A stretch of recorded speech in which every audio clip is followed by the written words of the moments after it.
সচিবালয়ে বিক্ষোভ করেছেন পদোন্নতি বঞ্চিত প্রশাসন ক্যাডারের কর্মকর্তারা। সমাধানের আশ্বাস জনপ্রশাসন সচিবের। ষড়যন্ত্র বন্ধ করতে নির্বাচনী রোড ম্যাপ ঘোষণা করতে হবে বলছেন বিএনপি নেতা খন্দকার মোশাররফ হোসেন। দলীয় সরকারের অধীনে সংস্কারের তাগিদ। এবং যুক্তরাষ্ট্র লন্ডনে অর্থ পাচারের অভিযোগে সাবেক প্রধানমন্ত্রী শেখ হাসিনা ও তার ছেলে জয়ের বিরুদ্ধে অনুসন্ধান শুরু করেছে দুদক।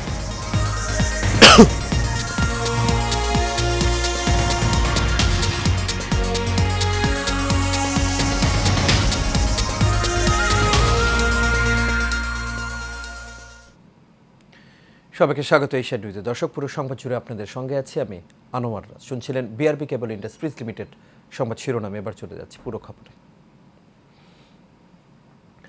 কোটা সংস্কার আন্দোলনের পরও জনপ্রশাসন ক্যাডারে পদোন্নতির ক্ষেত্রে অনেকটাই দেয়া হচ্ছে প্রাধান্য। এর প্রতিবাদে সচিবালয়ে জনপ্রশাসন মন্ত্রণালয়ে অবস্থান নিয়ে বিক্ষোভ করেন কোটা বিরোধী প্রশাসন ক্যাডারের কর্মকর্তারা। তাদের দাবি মেধার ভিত্তিতে হবে পদোন্নতি, তবে দাবিগুলো সমাধানের চেষ্টার আশ্বাস দিয়েছে জনপ্রশাসনের জ্যেষ্ঠ সচিব মোখলেসুর রহমান। বিস্তারিত নূর মোহাম্মদ ভুঁইয়ার রিপোর্টে।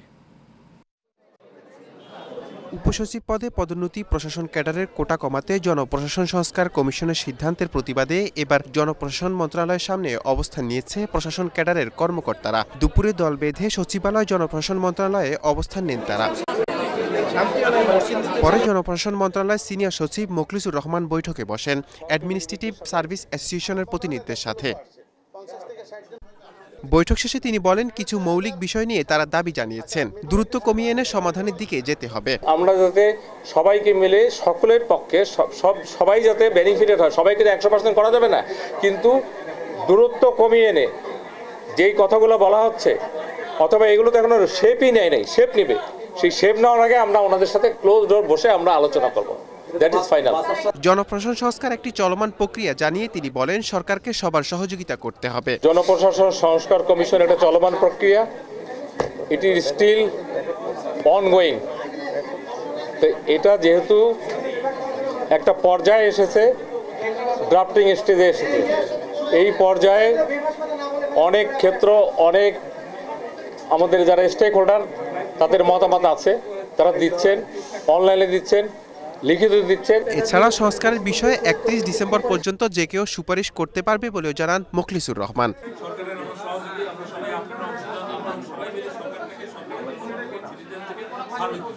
নূর মোহাম্মদ ভুঁইয়া, এশিয়ান টেলিভিশন, ঢাকা।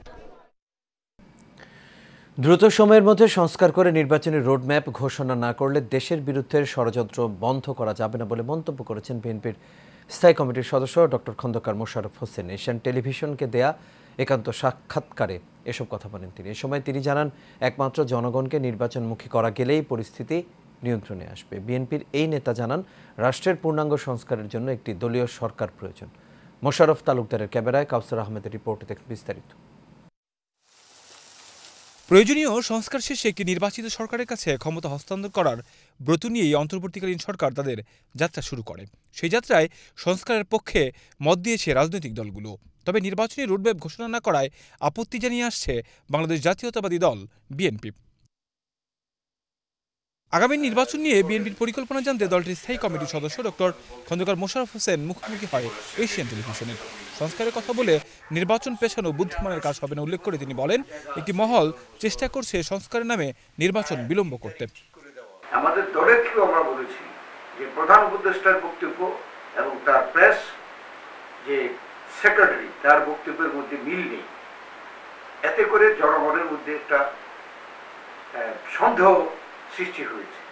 আমরা কোনো সন্দেহে থাকতে চাই না, কারণ আমরা দেখছি যে এই সরকারের এই 4 মাসের মধ্যে বেশ কিছু ক্ষেত্রে ষড়যন্ত্র হচ্ছে। নির্বাচনের জন্য বিএনপি কতটুকু প্রস্তুত রয়েছে জানতে চাইলে বিএনপির এই নেতা বলেন, যে কোনো সময়ে নির্বাচনের জন্য তৈরি আছে বাংলাদেশ জাতীয়তাবাদী দল।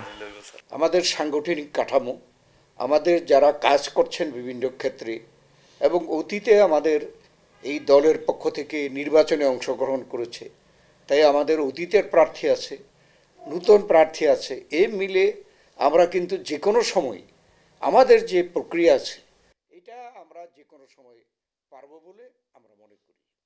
অন্তর্বর্তী সরকারকে দিয়ে দেশের সব ক্ষেত্রে সংস্কার সম্ভব নয় উল্লেখ করে খন্দকার মোশাররফ হোসেন জানান প্রয়োজন নির্বাচিত সরকার। কাউসার আহমেদ, এশিয়ান টেলিভিশন, ঢাকা। যুক্তরাষ্ট্র লন্ডনে ৩০০ কোটি টাকা পাচারের অভিযোগে সাবেক প্রধানমন্ত্রী শেখ হাসিনা ও তার ছেলে সজীব ওয়াজেদ জয়ের বিরুদ্ধে অনুসন্ধান শুরু করেছে দুর্নীতি দমন কমিশন। সকালে দুদক সূত্রে এই তথ্য জানা গেছে। এর আগে ৯ প্রকল্পে ৮০,০০০ কোটি টাকা অনিয়ম ও দুর্নীতির অভিযোগে সাবেক প্রধানমন্ত্রী শেখ হাসিনা, তার বোন শেখ রেহানা, ছেলে সজীব আহমেদ ওয়াজেদ ও মেয়ে টিউলিপ সিদ্দিকের বিরুদ্ধে অনুসন্ধানের সিদ্ধান্ত নিয়েছে দুর্নীতি দমন কমিশন। ১৭ ডিসেম্বর থেকে তাদের বিরুদ্ধে অনুসন্ধানে কাজ শুরু হয়। দুদক সূত্র জানিয়েছে, রূপপুর পারমাণবিক বিদ্যুৎ প্রকল্প, বিশেষ আশ্রয়ণ প্রকল্প, বেবজা সহ ৯টি প্রকল্পে এসব অনিয়ম দুর্নীতি হয়েছে।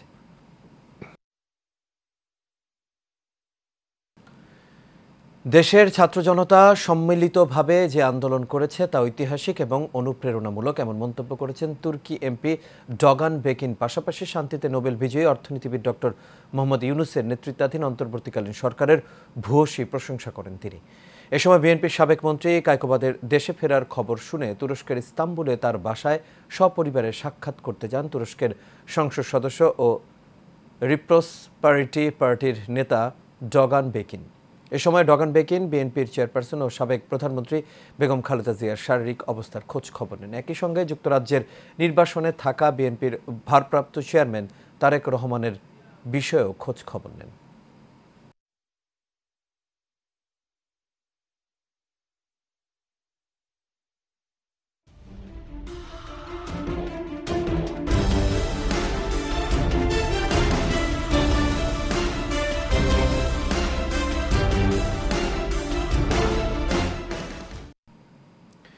এবার সারা বাংলার খবর।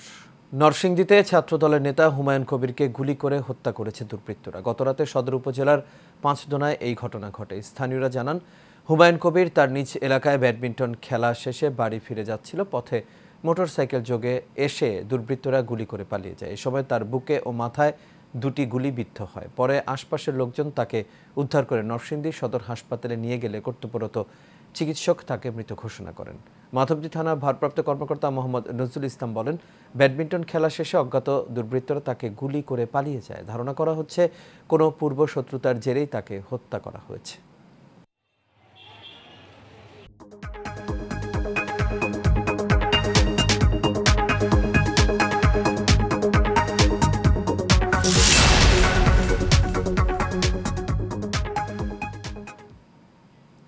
এবারে এক্সিম ব্যাংক বাণিজ্য সংবাদ।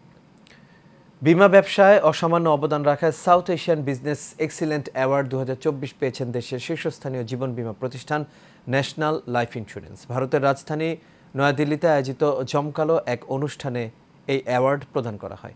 এ সময় কোম্পানিটিকে সাস্টেইনেবল ইন্স্যুরেন্স কোম্পানির স্বীকৃতি দিয়েছে সাউথ এশিয়ান পার্টনারশিপ সামিট। একই সাথে দক্ষ গতিশীল নেতৃত্বের মাধ্যমে কোম্পানির অগ্রগতি ও উন্নতির জন্য কোম্পানির নির্বাহী কর্মকর্তা মোহাম্মদ কাজিমউদ্দিনকে বিমা খাতের best CEO of the year স্বীকৃতি দিয়েছে দক্ষিণ এশিয়ার এই সংস্থাটি।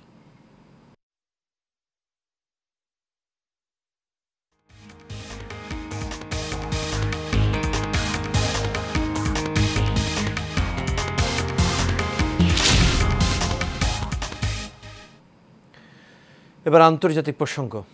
ব্রাজিলে যাত্রীবাহী বাসের সঙ্গে একটি ট্রাকের সংঘর্ষে অন্তত 38 জন নিহত হয়েছেন। শনিবার স্থানীয় সময় ভোরে দেশটির দক্ষিণ পূর্বাঞ্চলীয় রাজ্য মিনাস গেরাইসে এই দুর্ঘটনা ঘটে। সিএনএনের এক প্রতিবেদনে বলা হয়, 45 জন যাত্রী নিয়ে বাসটি সাও পাওলো থেকে রওনা হয়েছিল। পথে টায়ার বিস্ফোরিত হলে নিয়ন্ত্রণ হারান চালক। এ সময় ট্রাকের সঙ্গে বাসটির সংঘর্ষ হয়।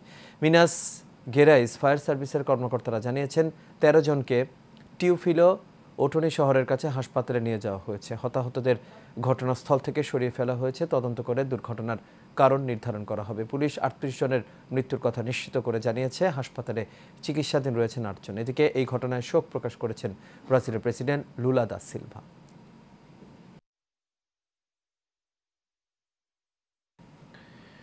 পরিবেশের প্রতি সচেতনতা বৃদ্ধি ও জীববৈচিত্র্য সংরক্ষণের লক্ষ্যে ধানমন্ডি লেকে পরিচ্ছন্নতা কর্মসূচি পালন করা হয়েছে। এই কর্মসূচি পরিচালনা করেছে চিলড্রেন ওয়াচ ফাউন্ডেশন। পরিচ্ছন্নতা কর্মসূচির উদ্বোধন করেন ঢাকা বিশ্ববিদ্যালয়ের ভূগোল ও পরিবেশ বিভাগের চেয়ারম্যান অধ্যাপক ডক্টর মোহাম্মদ শহীদুল ইসলাম। পরিচ্ছন্নতা কর্মসূচি শুরুর আগে চিলড্রেন ওয়াচ ফাউন্ডেশনের ব্যানারে র্যালি অনুষ্ঠিত হয়। এ সময় উপস্থিত ছিলেন চিলড্রেন ওয়াচ ফাউন্ডেশনের চেয়ারম্যান শাহ ইসরাত আজমেরি, বাপার যুগ্ম সম্পাদক মিহির বিশ্বাস, গ্রিন ভয়েসের কেন্দ্রীয় সহ সমন্বয়ক হুমায়ুন কবির সুমন।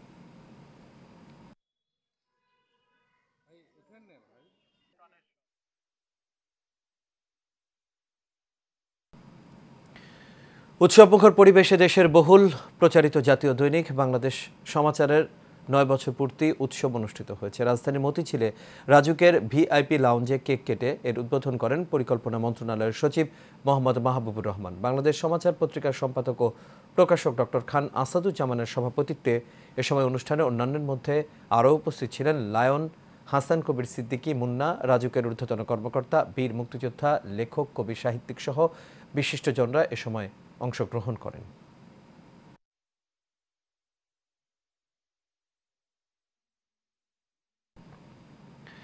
মাদককে না বলেই মাদক মুক্ত সমাজ গড়ে এই স্লোগানকে সামনে রেখে নারায়ণগঞ্জের রূপগঞ্জে বীর মুগ্ধ স্মৃতি গোল্ড কাপ ফুটবল টুর্নামেন্টের ফাইনাল খেলা অনুষ্ঠিত হয়েছে।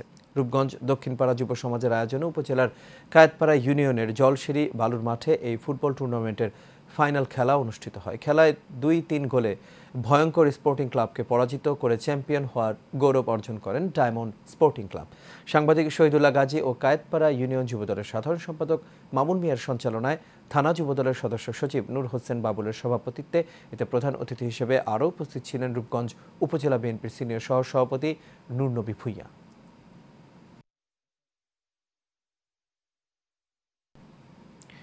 রাজধানীর কচিকাচার মিলনায়তনের হলরুমে জাতীয় সাংবাদিক সংস্থা কেন্দ্রীয় নির্বাহী পরিষদের উদ্যোগে অভিষেক অনুষ্ঠান হয়েছে। জাতীয় সাংবাদিক সংস্থার চেয়ারম্যান লায়ন মোহাম্মদ নুরুল ইসলামের সভাপতিত্বে এতে প্রধান অতিথি হিসেবে উপস্থিত ছিলেন গণ অধিকার পরিষদের সভাপতি ও সাবেক ডাকসুর ভিপি নুরুল হক নূর। অনুষ্ঠানটি উদ্বোধন করেন বিশিষ্ট সুফি তত্ত্ববিদ খাজা ওসমান ফারুকী, সাংগঠনিক সম্পাদক মোহাম্মদ রেজাউল ইসলাম লাকি, যুগ্ম সাধারণ সম্পাদক প্রিয়াঙ্কা ইসলাম, ভোক্তার নির্বাহী পরিচালক ইশিতা ইসলাম, কৃষিবিদ মোহাম্মদ শহীদুল ইসলাম ফাহিম, বিভাগীয় কমিটির সভাপতি খলিলুর রহমান, সাধারণ সম্পাদক নাদিকুর রহমান সহ কেন্দ্রীয় নির্বাহী পরিষদের নেতৃবৃন্দরা উপস্থিত ছিলেন।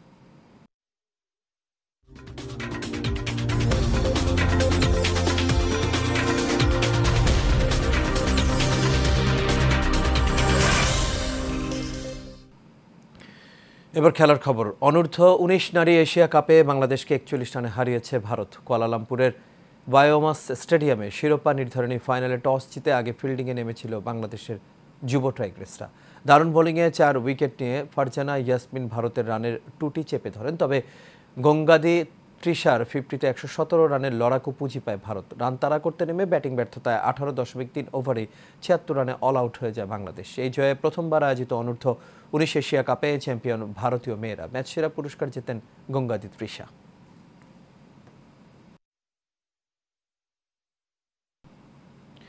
আর এরই সাথে শেষ করবে এশিয়া নিউজ। তবে যাবার আগে বিআরবি কেবল ইন্ডাস্ট্রিজ লিমিটেড সংবাদ শিরোনামগুলো দেখে নেব দর্শক। আর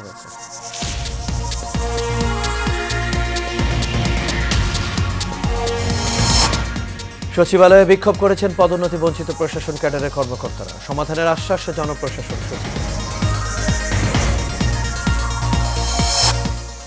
ষড়যন্ত্র বন্ধ করতে নির্বাচনী রোডম্যাপ ঘোষণা করতে হবে বলেছেন বিএনপি নেতা খন্দকার মোশাররফ হোসেন। দলীয় সরকারের অধীনে সংস্কারের তাগিদ। এবং যুক্তরাষ্ট্র লন্ডনে অর্থ পাচারের অভিযোগে সাবেক প্রধানমন্ত্রী শেখ হাসিনা ও তার ছেলে জয়ের বিরুদ্ধে অনুসন্ধান শুরু করেছে দুদক।